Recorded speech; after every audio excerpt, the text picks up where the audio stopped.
राधे राधे दोस्तों, आप सभी का राधे कृपा चैनल में सभी का स्वागत है। मैं चित्रा शर्मा आपके साथ आज लेके आई हूँ किस तरह से लड्डू गोपाल जी की छठी का उत्सव मनाया जाए। तो चलो शुरू करते हैं। गोपाल जी का छठी का उत्सव किस तरह से मनाते हैं। मैंने लड्डू गोपाल जी को पंचामृत से इनका स्नान करा के और मैंने इनको पीले वस्त्र धारण कराए हैं। छठी के दिन प्रभु पीले वस्त्र पहनते हैं और इसी दिन इनको पीले वस्त्र पहनाए जाते हैं। वैजंती माला धारण कराई जाती है, मोर मुकुट लगाया है और प्रभु के पास मैंने एक नई बांसुरी लाई हूँ और जो मैंने नई बांसुरी लगाई है। और मैंने प्रभु को, जिन भक्तों के पास मंदिर में शंख है वो लोग शंख से इनका अभिषेक करवाएं और उसके पश्चात प्रभु को गोपी चंदन लगाया जाता है।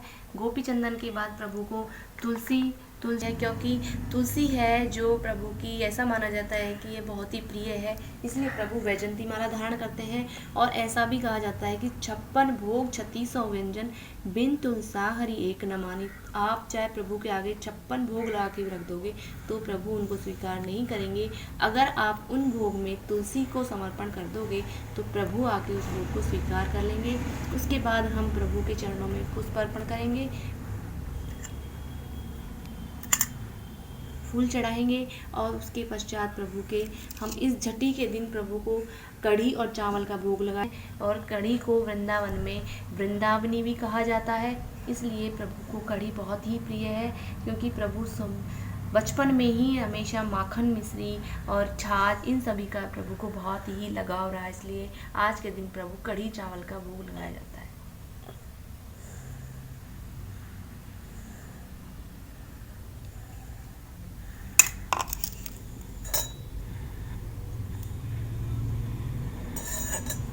प्रभु के पास छठी के दिन मोर पंख भी चढ़ाए जाते हैं। प्रभु के पीछे मोर पंख लगाए जाते हैं। ये मोर पंख इसलिए लगाए जाते हैं ताकि प्रभु को किसी प्रकार की राहु या किसी की दशा ना लगे। और ये आज के दिन से प्रभु माना जा रहा है कि ये अपने घर के एक तरह से सदस्य ही हो गए हैं, इसलिए इनका हमेशा बहुत ही अच्छे से ख्याल रखा जाता है। छठी के दिन प्रभु का नामकरण किया जाता है, तो मैंने मेरे गोपाल जी का नाम मुरली मनोहर रखा है और आज से हम लोग इनको मुरली मनोहर ही बोलते हैं। सुबह उठाते हैं तो भी इनको मुरली मनोहर के नाम से ही उठाते हैं। और जो छठी के दिन से ही प्रभु इस घर की सारी जिम्मेदारियां अपने ऊपर ले लेते हैं। और उसके बाद हम प्रभु के चरणों में आरती की जाती है। आरती करने के बाद, आरती करके और प्रभु के चरणों में घर की चाबियां समर्पण की जाती हैं। घर की चाबी समर्पित करते समय प्रभु से कहा जाता है कि हे प्रभु, आज से आप हमारे घर के सदस्य हो तथा जो हमारे घर के लिए शुभ हो वही करो, जो हम सबके लिए अच्छा हो वही हमको दो। इस तरह से प्रभु सभी प्रकार की विपदाओं को हर लेते हैं। तथा अब हम सभी लड्डू गोपाल जी की आरती करेंगे, तो चलिए आरती शुरू करते हैं।